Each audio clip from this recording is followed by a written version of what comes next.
All right, we're back. We're hanging out with Ebo Whyte. I'm not going to call him Uncle Ebo Whyte because I'm past that age when I call him Uncle, you know. It's for you all small boys. Show some love, man. Well, we're going to meet two more people from the Roverman Group. And Uncle Ebo, who's joining us? We're going to have Elsie Atiekunuku. Elsie Atieku. This is a geodetic engineer. Wow. Who came into our group, and an incredible talent. She will struggle with a role till she can find something different about it and give it to you. And for that, she brings a certain cerebral element to acting, you know, which I suspect is because of her engineering background. Then we would have Bella. Bella is a pharmacist who came into the group. I gave him a role called Brimer in Mr. President, Your Move. And the first day of rehearsal, the guy gets on the stage, rehearsal, and the stage could not contain him. I mean, wow. The energy, the enthusiasm, the passion. You know, and the wonderful thing is that for over all these years, he's been able to sustain the passion and enthusiasm right through. I feel blessed to be working with people like that. Fantastic. So the first one is Elsie? Elsie. Okay. Elsie. So put your hands together, show some for Elsie. There we go.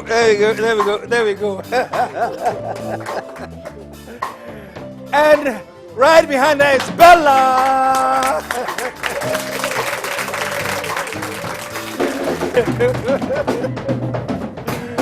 Oh wow, Bella, I like your walking. That's when Bella is.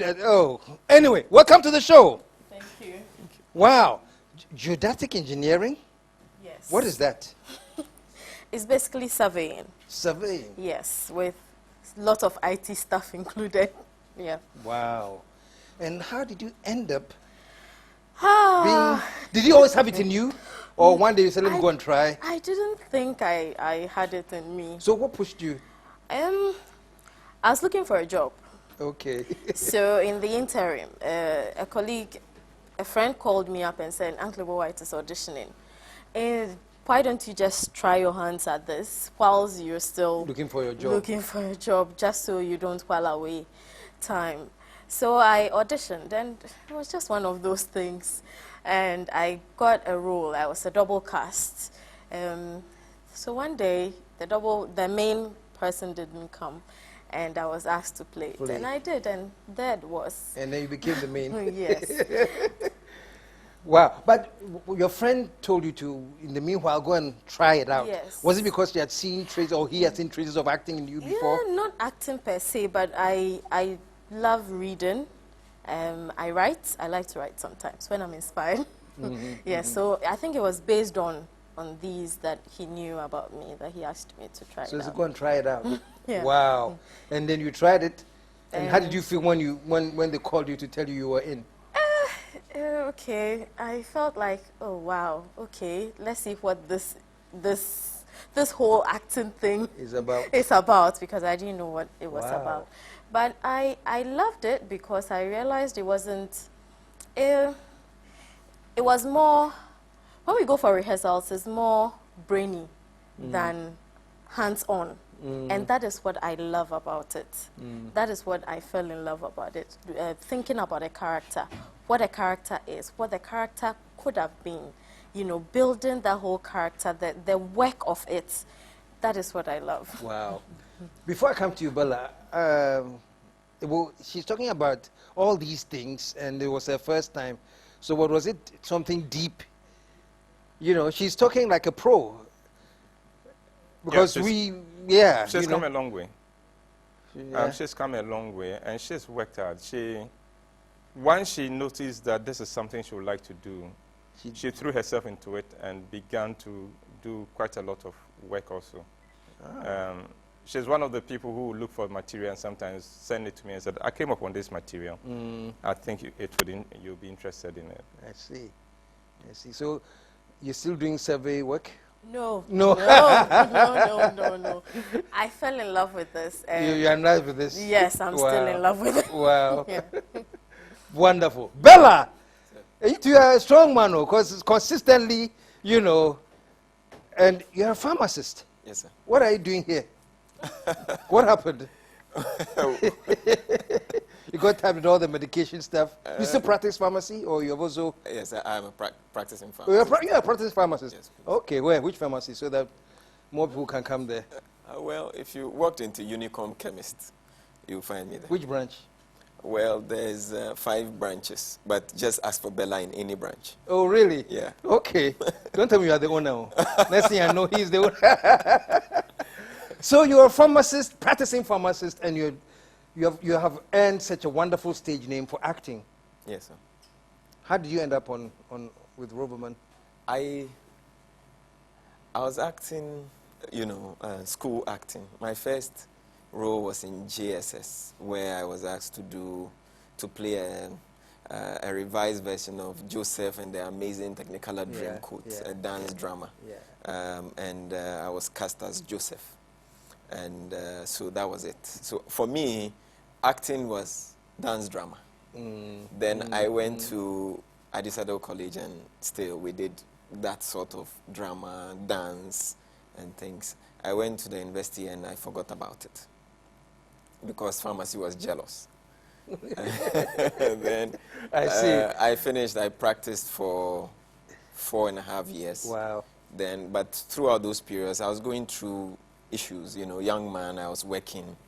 Then I kept listening to Uncle Ebo for 2 years.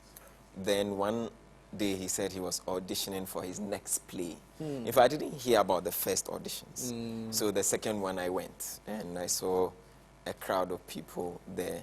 I watched a lot of movies, a lot of plays, and I always thought somehow I could do certain roles better. So when so I went to audition, and he asked me, what am I doing here? I told him, well, I think I can act better than some of those who are acting now. And I got a call later. I missed that call when I got it. I checked my phone later. I realized I had been called by a Roverman. I called. They said, well, Uncle Ebo wanted us to call you, but he's moved on to something. I said, please, let me speak to him. So they let me call him on the line, and I think I rapped him. Wow. I was like, I'm sorry I missed your call, but please give me another chance. I'll come back. I'll do it. Just give me what you want me to do. I'll do it. And he said, pass by the office, and since then I've been around. Wow. Show some love, man. Show some love. Show some love. So, Uncle Ebo keeps coming. I'm trying to stop the uncles. So, how has it been, man, looking back? By the way, Uncle Ebo has now a very beautiful, you purchased a theater where you rehearse. I mean, Uncle Ebo, you are taking theater to another level, You have a group. You bought a theater space to rehearse in. And it's amazing. We rented a theater. Oh, you space. rented it. The landlords are watching the show. I don't want them to go and say, hey, what's it say? What? No, we rented it. Okay, but it's still... The dream is not just a place for rehearsal.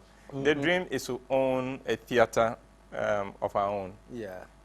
And the dream is that it should be possible every weekend, if not every day, for somebody to walk in and get a good show. So that the many people who pass through Ghana can take a show before they go. Sometimes they can even take it on their way to the airport. Every weekend, if not every day. And we think it's going to happen because I want to take this to the point where it becomes a tourist attraction. People should buy ticket and jump into a plane from wherever and come to Ghana and say, I'm coming to watch this show. stay in a hotel here, maybe smile at some of our women, and then go back. Fantastic, fantastic, fantastic. Elsie, I didn't ask the rest of them this, but because you two are the last on the set from the group, how is it working with Uncle Ebo? And don't talk like a creative. Give me the true answer. Truth is, Uncle Ebo gives you the vision. And how you get to the vision is up to you. And that is what I've come to love about working with him. Initially, it was quite frustrating. Why? Because tell me what to do. I don't know what to do. Tell me what to do. But he just gives you the vision. This is what we need to do. Get us there. Come up with it. Come up with. And I he has realized to like what you come up with. Yes, Yeah. and that room to operate, I've come to enjoy it. It's the creativity. So it's not a director there, you know. No, do it this way. No. I remember one director of mine said, "No, Kwegu, show fear. You know, he's telling me exactly how to do it. Show fear. It's not a show fear kind of director. No, he's not. Okay. I remember one thing that he said back in 2008 that has also stuck with me is, I don't need to tell you you are a dog to bark. Okay. Once you believe you are a dog, you will bark. I don't have to tell you to bark. So he makes you just believe this is the character, and then you will bark. Wow. And it's I like like that. that. I like that. Bella, how do you feel? What do you pick from him? Well, he's my mentor. He's my father. He teaches me a lot personally. He sends me on missions and assignments that bring me back, finding myself where I went. You know. No, say it again.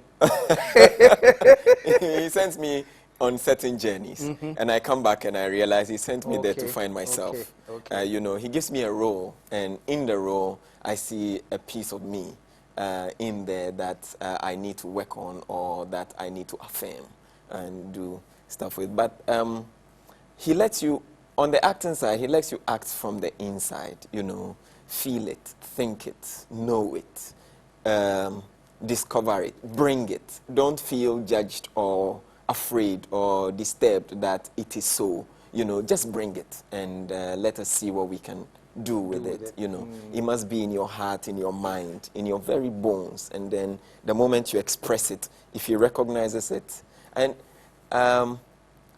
you know, KSM, we are all happy when we are creating. You know, and if a man like Uncle Ebo gives you a chance to create, you are happy with him. What don't you like about him?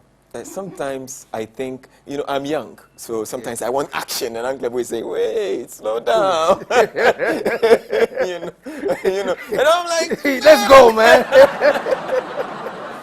Okay. Mananya free. Elsie. I wish his face could be more expressive. It's all the same thing, eh? Yes. Sometimes I try, I say, if he's tapping his feet, it means this. Okay, if he's nodding his head, it means this. If he's chewing a gum, it could mean this. But you never know. Please just show more. Is that deliberate or that's how you were born? I told someone 2 weeks ago that it is my blessing and my curse. Okay. I grew up to notice this. You know, the case, and the first time I realized that my face had a life of its own and never corresponded with my feeling. Yeah. Was when I was taking a picture for my common entrance exams. Oh, wow. You know, those were at Kumasi at Edum. In those days, those were the only place where you could take a picture. You remember those keyhole camera? Yes. Yeah. And I had, I was going to take a picture. I was excited that I was going to write the common entrance, you know, because that dream seemed to have passed me by when my father died. And a teacher of mine was offering to pay for it. So I was very excited. So I go sit down, look into the thing, and a woman passing stops, and you know, in Kumasi, whatever is not our business, we'll make it our business anyway. So it says, "Nakachi, Srika cry." Na photo ye chon we muna sa ade. Meanwhile, in your mind, you had a smile. Show some love.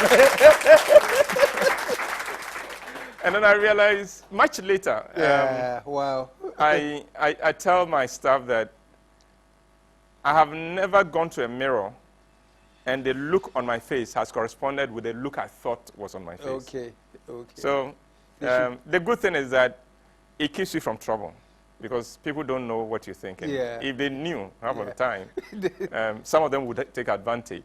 But they see this face and they think, oh, so. Show some love, man. Show some love. Show some love. But thank you so much, man. I mean, to say that, I don't know how to put it, you know. But I think whether then let me put it for you. Let me put it for you. Years ago, in I think what was that 78? Mellow Madness. When was Mellow Madness? 77. 77. Yes, I think. I'm not. In 1977, I walked into British Council to watch a show, and the show was Mellow Madness. And there was this young boy playing all the characters in the play. All the characters. I think there were 6 characters? 7. 7 Yeah. in the play, and he played all of them. And that, for me, was the turning point. I mean, something ignited in my mind, and I've been following that dream since. So, you know the network marketing method, that whoever you recruit, you get something of his. I think when you go to heaven, your credit plenty. Because whatever I have achieved will be credited to you. Oh, also, I mean, it's your inspiration has kept me going. Thank you. It's very flattering. It's very flattering. But Charlie, what Uncle Ebo has done, Charlie, there are many people that get inspiration and it fizzles, you know. So it's those who take the inspiration and make something out of the inspiration that are worthy of celebration. I think you've done that, man. I'm glad to know I played some little role somewhere, but no, man. Where you've gotten to, you've made theater almost a habit in Ghana, you know. And the matinee that was sold out blew my mind because even Sunday afternoon, people don't like going to, you know, but you sold out the matinee Sunday afternoon, you know. So you've done extremely well. Come on, I hold your foot, man. I hold his foot, man. Will you cut this one out? Please cut it back. I beg you, please cut it out. No, Uncle Ebo, man. I'm impressed, proud, and happy that, you know, I know you, man. Because I miss me in wine. Oh, man, not well, you know. Don't you all say, you know. Yeah. Uncle Ebo, you're blessed, man. Stick around. There's more to